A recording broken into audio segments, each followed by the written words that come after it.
Ги гледате вестите на Сител. Во студиото со вас, Маријан Ников.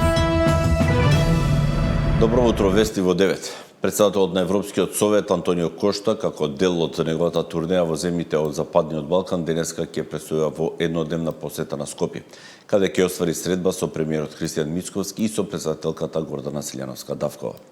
Кошта претходно ги посети Белград, Сараево, Подгорица и Приштина. Целта на неговата регионална посета е да ја потврди посветеноста на Европската унија кон регионот и перспективата на земјите од Западен Балкан за членство во Унијата. Премиерот Мицковски заедно со Кошта ќе летат за Тирана на заедничка вечера со лидерите од Западен Балкан.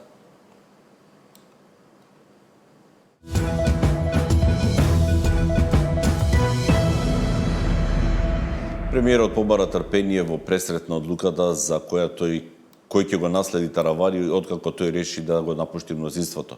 Рече се ќе биде познато следната недела. Таравари се очекува денеска да ја поднесе својата оставка, а заедно со него ќе се заменат и директорите од неговата партија. Тие, како што вели Таравари, ќе треба да бидат разрешени. Неизвестно е како ќе се позиционира вице-премиерот Фетај. Во вреди очекуваат да го задржат Министерството за здравство и додаваат дека владата е стабилна. По СДСМ повторуваат дека владата се распаѓа, но до моментов немаат барање за предвремени избори. Како и, на пример, додека ДУИ, од каде не кријат дека им годат турбуленциите во владата. Премиерот Мицковски не откри детали за тоа какви му се плановите за владиниот кабинет по заминувањето на Алијанса, иако не е загрежен за стабилноста на владата. Членовите на извршниот комитет на партијата ме овластија да во периодот кој што следи добив практично дозвола, вака народски кажано, да номинираме нови имиња кои што ќе ги заменат имињата на оние кои што одлучија да одат во прегратките на Али Ахмети и на Демократската унија за интеграција, односно од партијата на господин Арбен Таравари. Следната недела ќе има повеќе работи, појасни ќе бидат. Има ли нови разговори, можеби со некои од партиите од Европски фронт да се приклучи на владата? Бидете трпеливи, во периодот што следи ќе има повеќе информација. Од ВМРО ДПМН прашуваат и со што е уцена Таравари, имајќи предвид дека тој дошол на власт со ветување дека ќе ја испрати ДУИ во опозиција. Без грижи во владината коалиција си албанските партнери вреди. Нема преговори во делот на владата за рокади и во моментот, се додека нема нова ситуација, сите позиции кои беа досега остануваат во влен. За секаква нова комбинација ќе бидете информирани согласно тоа што ќе биде како ситуација, како има. Па додека некој се грижи како да му олесни на Ахмети, ние кажуваме дека и потврдуваме дека владата е стабилна. Од Алијанса па коментираат дека напуштањето на владеачката коалиција покажувало колку малку се корумпирани. Смирено сме фокусирани на нашата работа кон октомвриската победа и не сакаме со никакви навреди или псевдообвинувања да оптоваруваме ВМРО кое во моментов има доволно маки, соопштуваат од Алијансата на Таравари. И додека Таравари е прилично сигурен дека сите функционери што беа под него ќе му останат верни и во опозиција, вице-премиерот за добро владење Фетај вели дека не донел конечна одлука на чија страна ќе биде. Ништо, за сега ништо. Не би можеле да кажете ние останувам со Таравари, ние останувам во влада? Не можем да коментирам за сега. Од ДУИ не го кријат задоволството што Таравари предизвикал пребирања во владата. Се надеваат на соработка. Ние сега функционираме како Европски фронт, така ќе функционираме и во иднина. За секоја можна соработка, тогаш ќе покаже времето кога ќе биде потребно. И од СДСМ го користат моментот за да обвинат дека владата се распаѓа.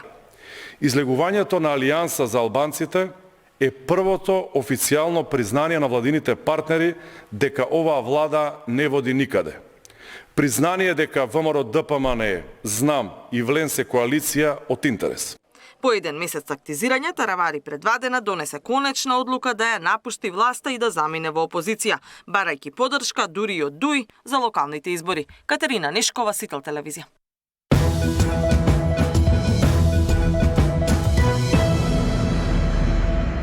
Семејството на Фросина, поддржано од повеќе граѓани, вчера попладне одржа протест по скопските улици. Побара максимална казна 20 години за Васил Јованов, која прегази нивната ќерка и сестра. Незадоволни од пресудата за Васил Јованов, семејството Кулакови повторно излезе на улица. Гневни се на обвинителството и одлуката на судијката Марковска, која изрече 12 години затворска казна за Јованов, кој подејство на алкохол со голема брзина и на црвено на пешачки премини ја прегази 22 годишната Фросина. Семејството бара максимална затворска казна од 20 години и дисциплинска постапка против судиката Марковска. Бараме максимална затворска казна за Васо.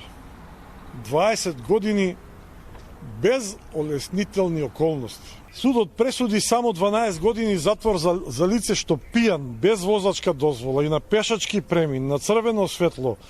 За него значи место каде во тој момент е дозволено 0 км на час. Тој возел стотка, прегази невина девојка, која си минеше на зелено светло. Ке бараме судскиот совет да покрене дисциплинска постапка, да се утврди дали постоело непрофесионално или пристрасно постапување. Во меѓувреме, бараме судијката да биде временно отстранета од работа. За да се спречат вакви сообраќајни несреќи, Кулакови бараат измени во кривичниот закон, каде минималната затворска казна за исход со смртни последици би била 15 години. Инаку на протестот поддршка дадоа повеќе семејства со слични постапки, незадоволни од пресудите на обвинителството против сторителите. Кулакови најавија дека протестите ќе продолжат. Наташа Мерсовска, Сител телевизија. Професорката од Правниот факултет во Скопје Јасна Бачовска-Недич, која гостуваше во Дневникот на Сител, зборуваше токму за овие случувања. Ако живеете во еден систем, каде што неказливоста е принцип, така, и ако не се срамите, ако главен фраер сте, ако крадете, ако погрешно се паркирате, ако на партизанска возите со 200, ако сите се восхитуваат на тоа е тој морален систем, тогаш нормално дека системот произведува такви и затоа треба превенција, страх од казна. Ние како родители сме целосно во случајот. Целосно во случајот. Од една страна се плашиме нашето дете да не биде Фросина, од друга страна се плашиме нашето дете да не биде Васо. Значи тоа се притисоци од двете страни. Имаме еден висок степен на емпатија за семејството. Меѓутоа и семејството на некој начин треба да покаже сега една разбирливост, тоа е премногу тешко за тоа семејство, меѓутоа нека им биде утехата дека тие можат да бидат една мисија понатаму за поголема правда и за на некој начин поинакво третирање на овие случаи.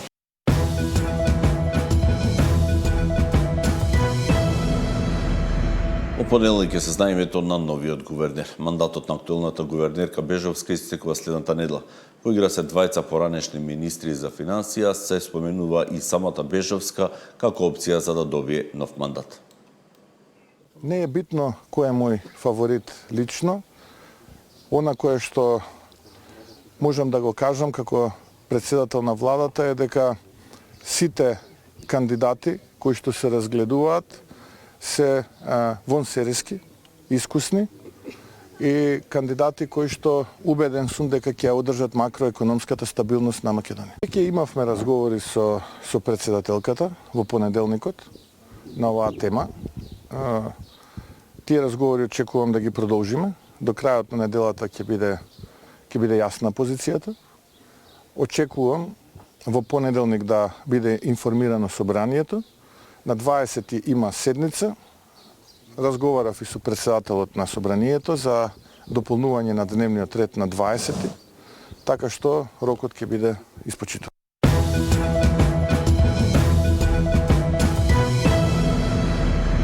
Во продолжение следуваат и